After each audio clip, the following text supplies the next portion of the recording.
back at Up North at 4. So we are back with Geoff, as you could tell.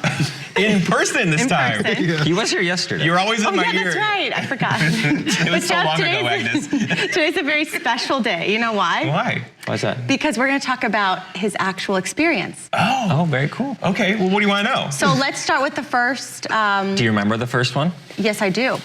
Where'd I go? New Zealand. What city? Yes, and I did. it was Auckland. Yeah, I went to Auckland, New Zealand. Of course, it's magical. When you fly into Auckland, it's one of those places where you exit the airport and like the air is heavy, like with sea salt kind of thing, and it's like misty. It feels like you're in some kind of far off land, right? And then I rented a hotel room right on the waterfront, and I think there's a video of that too. I don't know if you loaded that video or not. We do have the video, yeah. It was just like walking into this hotel room, you're kind of like, whoa, this is just neat here, right? Yeah. Wow, so you want to show the video? If you want to show the video of the hotel room? Maybe, I don't, okay. So, nope. No, this worked. We'll just play this by ear. So this is actually coming home. This is coming home. This is me landing in Minneapolis. That's not coming home. That's That was not. Anyway, so went to Auckland. From Auckland, I knew I had a very big trip ahead of me, right? So Auckland, we went back over to. There it is. There. This is coming into the hotel room. So watch when you open this door. Like this is like you're on this marina.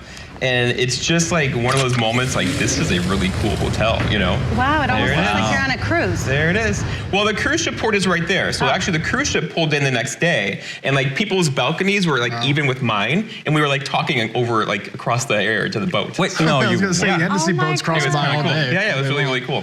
So there's that. Wow. And then when I left New Zealand, so saw like the Hobbit land and you know, everything is kind of like an hour and a half from Auckland. It was a good place to kind of fly into. But then it's a 15-hour flight, you know, back to LA, over to Atlanta, and then over to New Orleans, right? And the funny part about New Orleans was, I think there's a picture here of like my setup, like where I set up. There it is, right? So this is a shot you kind of saw on air.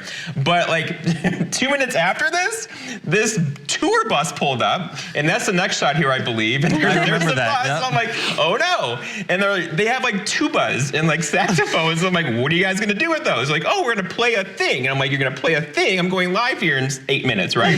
And so I'm like, what do I do? You know, and so they started, but they're from Wisconsin. They were from southern Wisconsin. Really? So I'm like, all right, so you all, you know, get on Facebook, you can watch this live and hear yourself after you're done. And they did. So that's what, so I know it was loud for you at home from New Orleans because literally the band was like 20 feet away, but I couldn't like make a move. I don't have that power. I remember during sound check, I was like, oh, this sounds great. And then all of a sudden you're on and there's just like a marching band. You should have seen my face, like a tour bus, a two-bus? You know, I'm just like, no, this isn't happening, but whatever. We rolled with it, it's live TV, and it was New Orleans jazz music, right? So you can't really go wrong with that. So then, of course, the next spot was a far-off land once again, your kind of homeland, your mothership, right? Off to Ireland. So here's a funny story. This is my get-up and setup in Ireland, right? So keep in mind, this is a bench. This bench is about 100 feet long. So I'm, you know, they're 7 hours ahead. So the 4 o'clock show here was 10 o'clock there, then 11 o'clock, then midnight, right? And so at 4 o'clock, I'm fine. No issues at all. Went off without a hitch. I'm on this little benchy area. It's great. 5 o'clock, 10 minutes to 5, you know, here this time. All these people start rolling up at me and like checking me out. Like they're literally doing this eyeball thing, right? I'm like, what's happening? You know, and so then they would look at me and then we move on down the bench, like 50 feet down that way and sit there, right? And then I'm like, okay. And then like 10 minutes later, 5 minutes prior to show, at the 5 o'clock show, this guy comes up to me and he's like, you're in my spot. I'm like, what? Like, what do you mean your spot? He's like, this is where I do my stuff. I'm like, oh, what kind of stuff? I'm like, and then it hit me. I'm like, oh, you're a drug dealer. You know, and it's like, so I'm in this guy's spot. I'm like, well, I'm about to go live here in a minute. Can I be here for an hour?